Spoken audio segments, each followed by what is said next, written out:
សួស្តីបងប្អូនទាំងអស់គ្នាថ្ងៃនេះគឺយើងរៀនសរសេរទម្រង់ល្បិចនៃ radical នីត្រាដែលនឹងសូផាតទាំងអស់គ្នាហើយពីមុនមកយើងបានធ្លាប់ឃើញថាអាសូតអាចបង្កើតសម្ព័ន្ធពីរជាន់បានមួយក្នុងម៉ូលេគុលរបស់វារីឯស្ព័នថអាចបង្កើតសម្ព័ន្ធពីរជាន់បានរហូតដល់ទៅ2ក្នុងម៉ូលេគុលរបស់វាអញ្ចឹងយើងសួរថាមូលហេតុអីបានអាសូតអាចបង្កើតសម្ព័ន្ធពីរជាន់បានតែមួយរីឯស្ព័នថអាចបង្កើតសម្ព័ន្ធពីរជាន់បានពីរតោះឥឡូវយើងចូលមើលរបៀបនៃការសរសេរទម្រង់ល្បិចទាំងអស់គ្នាចំពោះនីត្រាអញ្ចឹងជាធម្មតាក្នុងការសរសេរទម្រង់ល្បិចគឺយើងត្រូវតែគណនាអេឡិចត្រូនវ៉ាឡង់ហើយក្នុងការគណនាសង្ឃឹមថាពួកយើងនឹងចេះទាំងអស់គ្នាគឺយើងត្រូវយកអេឡិចត្រូនវ៉ាឡង់នៃធាតុនីមួយៗបូកបញ្ចូលគ្នាបើវាមាន3អាតូមត្រូវគុណនឹង3អញ្ចឹងមកហើយបន្ទាប់មកអេឡិចត្រូនវ៉ាឡង់ទាំងអស់ហ្នឹងយកទៅដកជាមួយនឹងចំនួនបន្ទុកអញ្ចឹងដោយសារតែប្រមាណវិធីដកនឹងដក1គឺវាចេញសញ្ញាបូកហើយអញ្ចឹងអេឡិចត្រូនវ៉ាឡង់សរុបនៃម៉ូលេគុលនីត្រាតឬក៏ radical នីត្រាតគឺ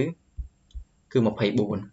បន្ទាប់មកដល់ពេលដែលយើងគណនាអេឡិចត្រូនវ៉ាឡង់គឺយើងត្រូវគណនារកទ្វេតារបស់វាអញ្ចឹងទ្វេតាគឺ s លើ2អញ្ចឹងយើងបាន12ទ្វេតាអេឡិចត្រូននៅពេលដែលយើងគណនាទាំងពីរនឹងអស់ហើយគឺយើងចាប់ផ្ដើមរកអាតូមកដាលអញ្ចឹងមួយណាជាអាតូមកដាលរវាងអុកស៊ីហ្សែនហើយនិងអាសូតអញ្ចឹងអាតូមកដាលរបៀបមើលអាតូមកដាលគឺប្រើវិធីសាស្ត្រពីរយ៉ាងទី1មើលទៅលើអាតូមណាដែលតិចជាងគេជាអាតូមកដាលអញ្ចឹងពេលហ្នឹងគឺអាសូតមានតែមួយឯងអុកស៊ីហ្សែនមាន3អញ្ចឹងអាសូតចាត់ទុកជាអាតូមកដាលវិធីសាស្ត្រមួយទៀតគឺយើងមើលអាតូមណាដែលមានអេឡិចត្រូនវ៉ាឡង់ច្រើនជាងគេដែលមានradical សេរីច្រើនជាងគេជាអាតូមកដាលនេះអាសូតគឺមានradical សេរីចំនួន3រីឯអុកស៊ីហ្សែនវិញគឺមាន radical សេរីចំនួនតែ2ទេអញ្ចឹង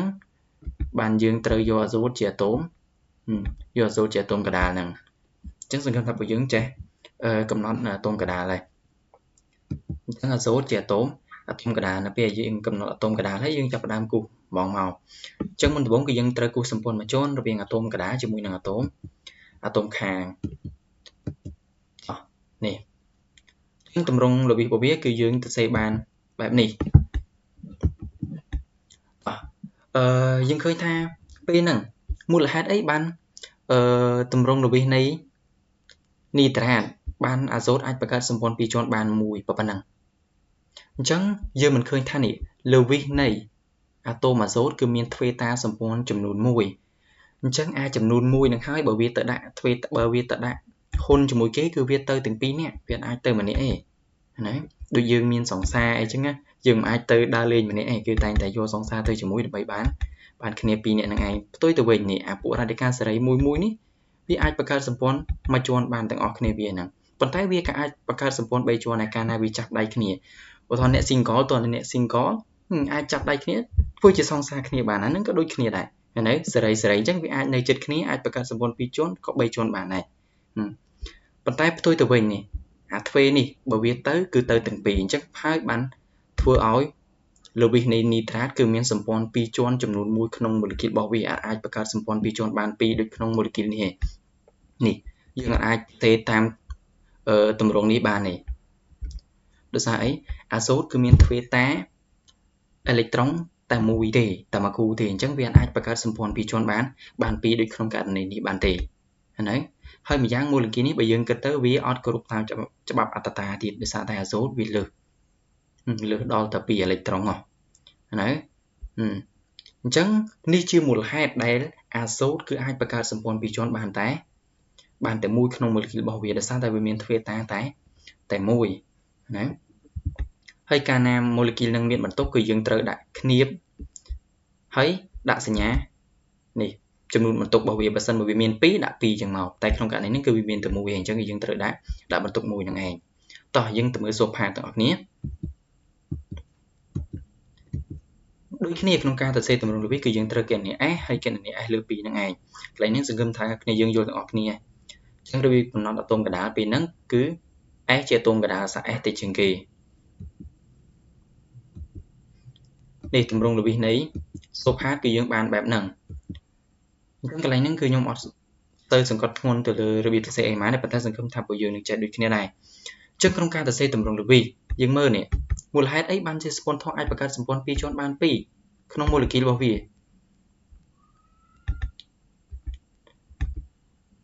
នេះចឹងមូលហេតុអីដោយសារតែនេះ sponsor គឺមានទ្វេតា